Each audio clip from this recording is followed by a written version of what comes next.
Welcome to the deep dive.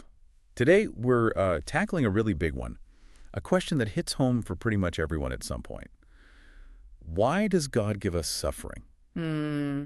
I mean, we all know what that feels like, right? Losing someone, dreams falling apart, maybe just feeling completely, utterly lost. We do. And our goal here, isn't just to debate it intellectually. We want to explore this from what our sources call the eyes of the soul. The eyes of the soul, I like that. Yeah. Looking for those spiritual perspectives, trying to find a different way to understand pain. Okay, so let's unpack that. The first big insight that comes through from the sources is this idea that suffering, well, it often wakes us up. A spiritual alarm clock, almost. Exactly. Like, when everything's sailing smoothly, Mm-hmm. it's easy to forget, right? To lose touch with deeper things, maybe our spiritual side. Uh-huh. We get comfortable. But then suffering hits, Mm-hmm. and bam, suddenly our heart just turns towards the divine, maybe prompts us to seek help in a way we wouldn't have otherwise. It's fascinating, isn't it? How something so difficult can actually bring us closer to the divine. It's like a hidden path opens up. Yeah, a secret path. And that leads right into the second point, which is how suffering turns us inward. Right. Because the outside world, it's Well, always changing. always.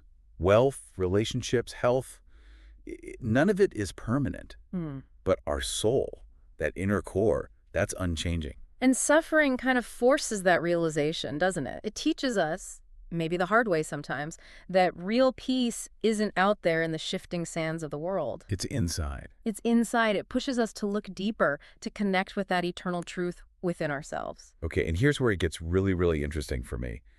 The sources talk about suffering breaking our ego. Oh, yes, the ego. I tend to think we're in control, Yeah. running the show. But life has these moments, these humbling experiences that just reveal how fragile we actually are. Totally. And our sources say that in that humility, that breakdown of the ego, that's where true surrender can begin. Surrender.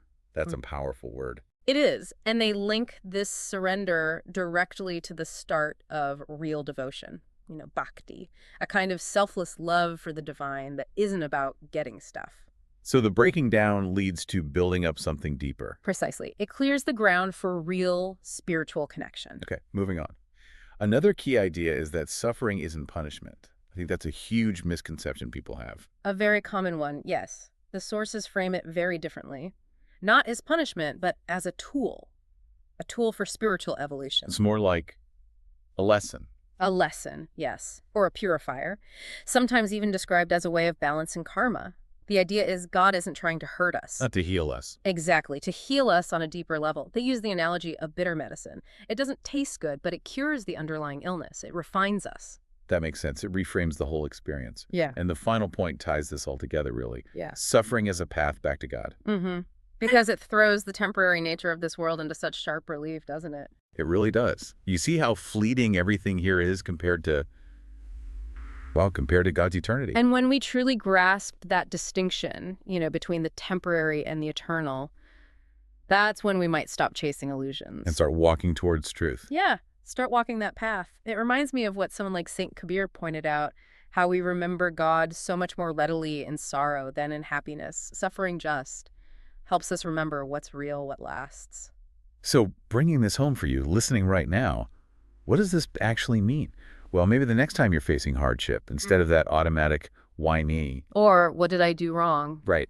Instead of that, perhaps consider asking, what is this trying to teach me? Or what is this asking me to see? It's a shift in perspective, isn't it? Could this difficulty, this pain, could it actually be a call, a nudge from the divine? A new way to look at those really tough moments, not just as roadblocks, but maybe as invitations. Invitations to a deeper journey, something to really ponder.